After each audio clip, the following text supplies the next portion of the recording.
E você, quando você acidenta, você sai para auxílio doença. O médico que vai definir se é acidente ou não, mas ele te dá toda a garantia.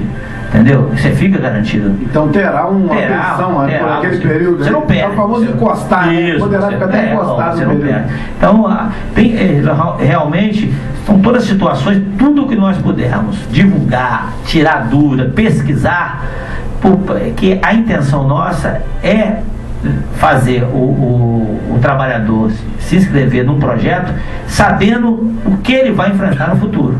Entendeu? Pelo menos tirando a maioria das dúvidas, e as dúvidas que a gente tem, nós estamos consultando órgãos competentes para tirar aquelas dúvidas específicas de cada um. Então, no momento lá da palestra, realmente uma parte da palestra foi muito específica, porque foi para responder situações da pessoa que estava na palestra, entendeu? Mas em termos gerais, como eu falei depois no final da apresentação, que no 90% dos trabalhadores que vão utilizar, é muito fácil, entrar, fazer e conquistar esse direito. Ontem nós tivemos lá um exemplo, uma manicure, com 17 anos já de manicure, com 54 anos.